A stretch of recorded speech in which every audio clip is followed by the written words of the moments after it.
think we can film this, finally. Hello everyone, my name is May, welcome back to me. I'm dressed all in black today because we are looking at some gothic fiction. Finally, I don't really review very much on this channel. This may possibly be the first, I don't know.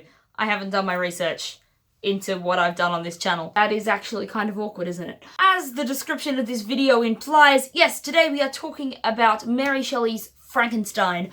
I read this last year and I promised most ardently that I would give a review for it. By that I mean to myself. I don't think I put any promises on this channel because I get scared of doing that. But today we are finally talking about Frankenstein, and I think actually some of my thoughts have turned a little bit differently given I've had so long to forget the novel. So, I've been putting off making this review since last year, probably because I'm lazy. Yeah, that's entirely it. Also, it's a little bit intimidating because it's like such a hugely acclaimed novel. If I don't review it well, then I just look like an idiot, right? Like some stupid person who has not studied a literature major trying to review a book. Should be allowed, but I feel like it isn't going to be anyway. So, you who have done your literature major, feel free to happily yell at me in the comments, and I might feel free to not listen to you. As I've kind of alluded to, I haven't really done very many classical reviews, so the thing is that I've realised is that having done a little bit of research on this book, I've realised that not only did Mary Shelley write this as like a cute little NaNoWriMo of the 1800s, which I kind of already knew a little bit, but already a lot of people have done a lot of thinking and talking over this book, and I personally don't think that I'm going to be able to be unpacking any of those thoughts any better than they've already been unpacked. So the way I'm kind of going to approach it is actually just dive into my personal takeaways and my personal thoughts of how it affected me, because I think to pretend that I can give a amazing critical analysis of it is giving me too much credit. I can't do that. And so we're just going to look at what do I take away straight from it, as this was one of the integral first parts of, I'd say, almost kind of science fiction, and I read a lot of science fiction, so what do I feel? Someone who loves beautiful prose, what do I feel? Spoiler alert for that, I just love the prose in this. Holy crap, these are amazing. So anyway, I rambled a lot and I don't know how much we'll actually make it into the finished edited cut. But for starters, I actually was very interested as to the way that Mary Shelley framed this story. Starting it with Captain Walton, was that his name? Walton's letters that he was writing to his sister as he was planning on undertaking this massive voyage off to the Northern Hemisphere and the North Pole. I found it was a very interesting way to start the story, and I was kind of intrigued as to why she started the story like that. For those who haven't read Frankenstein, Walton's letters kind of act as a bit of a bookend for it, so it kind of starts with his letters and it ends with his letters. What he wonders is like he's kind of meant to almost feel like a bit of a touchstone of reality, of like what the normal person's reaction is meant to be in these situations.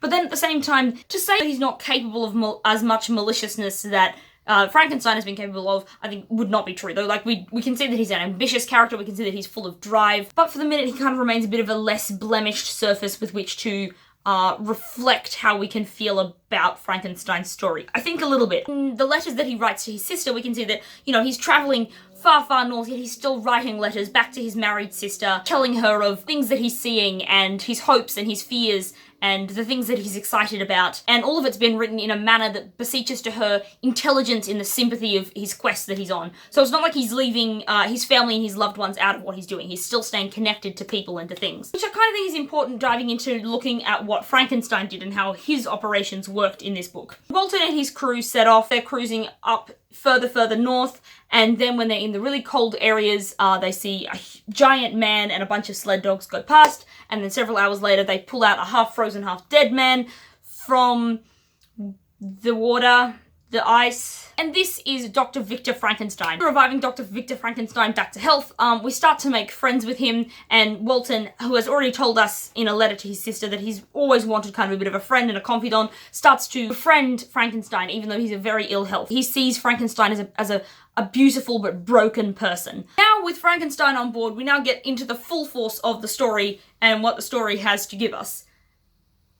Let me find my water bottle. I'm not really going to give too much of a blow-by-blow of what happens in this book because I don't think that's really necessary. Hopefully you have read this book, and if you haven't, just go read it, or else none of this is really going to make much sense. So Frankenstein starts his story in his childhood, And I find this a really good place, a wonderful, delicate place to start as showing a grounding in who he was originally, that he got to where he was from a place of innocence, from a place of genuine curiosity, not one of setting out to want to try and destroy all of his friends and family, but actually just one of just genuine interest in the world. Really, that's just a big fat scientist mood, if I'm honest. I didn't mean to make that up. It's an ignorant arrogance that he walks into these unholy, infernal arts that lead him to making his creature. But to say that he's totally innocent by the time he actually starts making his creature, or even before then, would be a bit of an overshoot, because I think before even then we can start to get a look at what his heart is like as he dives deeper into his line of study. We can long ago see that he's left this keen, unwavering passion, and it's turned into this destructive, obsessive mania. On top of that, we can also see that he's very keen and determined to carve his own destiny, carve his own path through this. And even though there are plenty of people around him who will be like, son, that's not an okay idea, he cuts them out of his life. And we see that when he stops writing letters to his family, because he's just so intent on the work that he's doing. I feel like this whole review is going to be very jumbled. I'm going to come back to that particular line, I think, in a bit. But first, I'm just going to go with what I've written next. I also haven't read a lot of Gothic romantic, with a capital R, books and bits in that genre. So I think it took me by quite a lot of surprise to have the way this book was written kind of just dance right over all of those really strong emotions of passion and rage and revenge and desire. All of these very strong feelings, and they're kind of doesn't just lead you by the hand, it kind of bodily forces you to come along with it as you're dragged from destination to destination through this almost roller coaster of emotions. But the whole reading experience just kind of just feels really strange and almost out of body in the descriptive nature of it all, but possibly that's just also the language that it's been written in. My favourite writing that I've ever read. Like, these prose are amazing and I want more of them, please. I think really the ideas that stood out to me, actually when I first read it, especially those Paradise Lost ideas were ones that really stood out to me, this the God creation complex and things like that. But I think mostly, I've forgotten a lot of those ideas that I had. Okay, no, I wouldn't say I've totally forgotten them, but definitely, like, the concreteness of how they're connected to Frankenstein is dissipated somewhat. So instead, I kind of want to dive down to a little bit of looking at some of the, almost the feministic and relational aspects that really struck me reading this story. And I think the breakdown, the degradation of those relationships due to Frankenstein's lack of understanding his responsibility in not being a selfish asshole, really, is what it comes down to. I could say that as an almost graduated medical scientist, I definitely feel like books like this are needed, because some of the people I've met, I'm not going to necessarily say in my cohort, but maybe in my cohort, like, I've met people that have such a grey idea of morality that I'm really glad that we have a lot of hoops to jump through, because there are so many scientists who will legitimately just do it because they want to see if they can. Anyway, back to Frankenstein. I kind of went on a ramble about the romantic genre of this and science or something.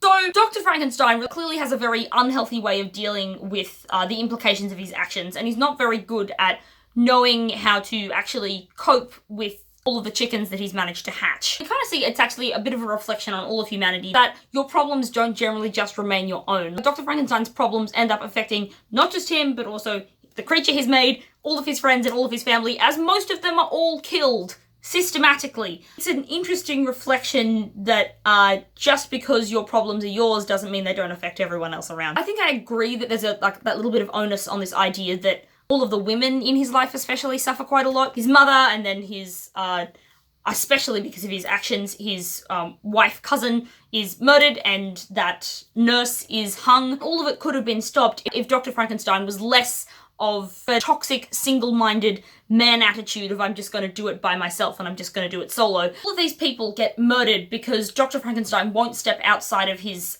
self-absorbed bubble, where he is the king of himself and beholden to no one but himself and his own intellect. I can really see some of the feminist elements that were in this story, as Shelley's mother, who died giving birth to her, was a very outspoken feminist, and I can really see some of the feminist elements coming through, not incredibly strongly, but especially I think in the ideas of relationships and communities and building strong ties that often is associated with a lot of the feminist movement are actually doing things together and being a group, as opposed to inequality of people being sorted into little slots and roles and not actually talking to each other. Part of my takeaway from the story was really feeling like that was some of the tones that Shelley was trying to talk about, of the fact that so much of this could have been avoided if Frankenstein had actually continued to involve himself with people. Because despite that maybe he would have found a whole group of other people that also wanted to create a creature, he entirely removed himself from the possibility of actually communing with anybody else. And in doing so,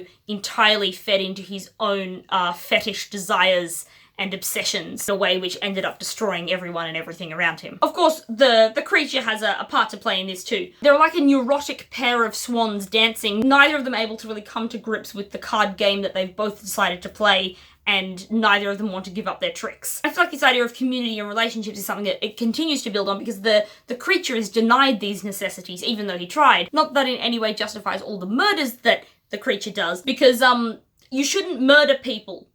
Like you shouldn't rape people, don't murder people either, don't do it. But the fact that he's denied any of these basic human necessities of need to relate to people and not be in isolation, these are pretty basic human needs. And the fact that this creature is denied them just shows that in this story, that's how integral it is to keeping one's humanity, is continuing to touch base with reality of the other human beings around you. And the more the creature is denied this, the more deranged the creature becomes. Instead, the creature has become solely focused on this idea of knowing that it does need someone. This metastatic thought of wanting to not be alone takes over the monster and the creature, and becomes a monster as it tries to seek the only way it knows how to have companionship. And Dr. Frankenstein is its only way to fulfill that. And so destroying everything to force Frankenstein to fulfill its will is its only way of feeling like it can rectify the situation with which it's been put in. I feel like Dr. Frankenstein cutting himself off from his family is fantastically juxtaposed with the letters and the correspondence which the captain has at the very beginning of the story. I feel like that's an interesting bit of juxtaposition, because the captain is wanting to involve these people in his life, he's wanting to involve his crew in his life, like they're in great correspondence in the crew, and it talks about this real sense of fellowship of him wanting to be with people and wanting people to be in his life and wanting people to do things with. Not just fueling his own ego with this selfish ambition and drive to do things and get it done all by yourself. He wants it done as a team, he wants things done with people. People in this story need other people to remain human and to keep their humanity, and cutting yourself off from all of these other ties actually just turns you into a monster. As a final point, I think that's why this story actually starts and picks up in such a remote place as the North Pole. The creature and Frankenstein have finally removed themselves, even physically, from people. They've cut themselves so much off from society. And the story wants to show and reflect that by putting them in the most isolated place on the planet. And that's where we first find them, is just in their continued stupid charade in the most unimaginable place on Earth. Frankenstein obviously wants that because he wants the monster to kill less people, and if the monster's away from more people then it won't kill people, but at the same time it's a very interesting framing device that where we first meet these two characters is in the most isolated place on the planet. And where is our captain when we first meet him? He's with a crew. He's still writing to his sister. He's still respecting all of the crew's opinions that they would like to turn around and go home, because they don't want to simply be courageous men that end up dying. They actually want to be people who survived to live and work another day. Dalton ends up respecting these people and actually going along with these people, not feeding into this idea that this solo mission of work is ever going to be something that builds fruit. It's probably the weirdest take on this book anyone's ever heard, but that's fine. So, this is just my really scrambled thoughts. I don't know if they make any sense to anyone else other than me. They're kind of just what came to me when I was trying to review this book. Yep. Thank you so much for watching. Please tell me what you thought of Frankenstein in the comments below if you've read this book, and if you've made an actual review to it, I'd love to see it. And we'll see you next time. Goodbye. Well, that's really awkward. I've discovered for most of the footage here I have something in my teeth. I'm gonna try and refilm some of it, but if it doesn't work, you're stuck with the footage with the film in the teeth. Last time you had a zit, this time you have something in my teeth. Do you want me to be realer? Anyway, these are the thoughts that have been floating around in my head.